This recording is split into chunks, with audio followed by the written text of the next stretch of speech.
आप online class में स्वागत है, जिसमें क्लास 9th और 11th दोनों क्लास के लिए महत्वपूर्ण है। चैप्टर का नाम है भारत के भूआकृति प्रदेश, अर्थात भारत के भौतिक प्रदेश।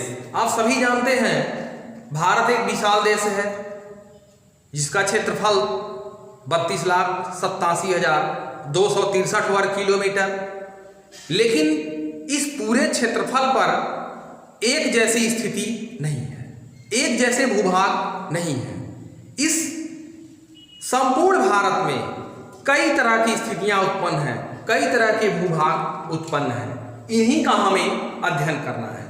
तो आइए, भारत को 6 भूआकृति प्रदेशों में बांटा गया है, यानी कि हमें भारत का अध्ययन करना है तो 6 तरह के दृश्यों को देखकर अध्ययन करना है, तब हम अध्ययन कर पाएंगे और वहां की स्थितियों को बेहतर तरीके से जान पाएंगे। कौन कौन से हैं?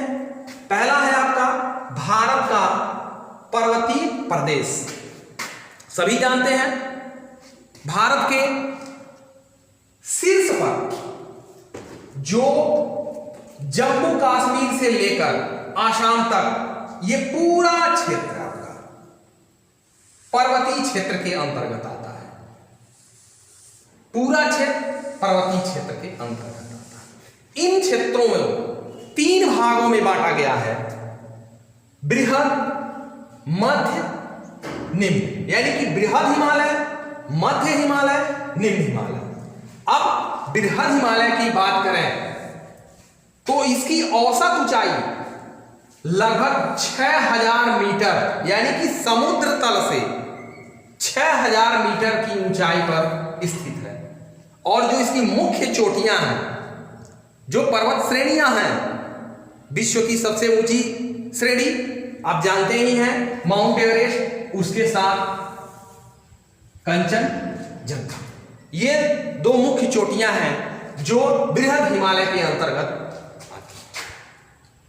फिर दूसरा जो आता है आपका मध्य हिमालय, यानी कि औसत ऊंचाई मध्य हिमालय की 4000 से लेकर 4500 मीटर तक पाई जाती है। इसमें ऊंचे हिल तो नहीं, लेकिन पर्यटन के लिए बहुत अच्छी सुविधाएं विकसित हुई हैं।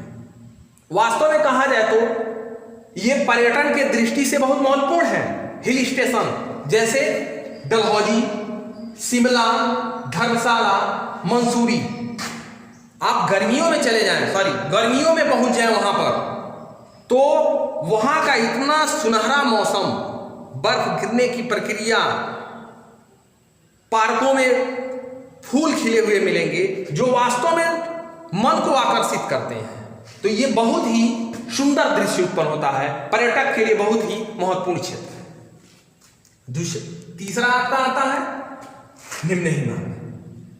निम्न हिमालय समुद्र तल से औसत ऊंचाई 1200 से लेकर 1500 मीटर तक पाया जाता है, और यहां पर दून जैसे क्षेत्र पाए जाते हैं। और कहा जाए कि कुछ धार्मिक क्षेत्र भी यहां पर पाए जाते हैं।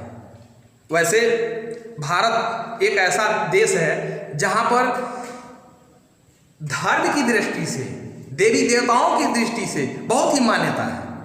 तो उसी क्षेत्र से ये जो निम्न हिमालय है वो आता है। इसके अंतर्गत देहरादून, हरिद्वार मुख्य चीजें हैं जो वास्तव में पर्यटन को दैव दृष्टि से आकर्षित करता है।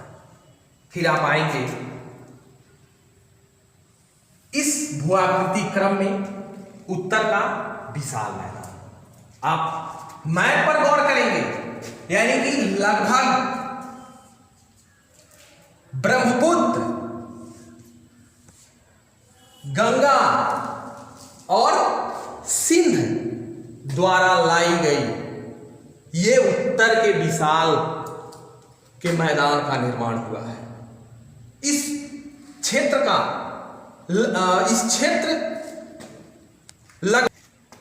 उत्तर का विशाल मैदान लगभग 7 लाख वर्ग किमी में फैला हुआ है और इस पूरे विशाल मैदान पर नदियों का जाल सा बिछा हुआ है। मुख्य रूप से गंगा, ब्रह्मपुत्र, यमुना और सिंध का ही क्षेत्र है और वह खाद्यान्न की दृष्टि से बहुत ही महत्वपूर्ण है। तीसरा जो क्षेत्र आता है प्रायद्वीपीय पठार, यानी कि दक्षिण भारत में यह तिकोने क्षेत्रों में बसा हुआ है।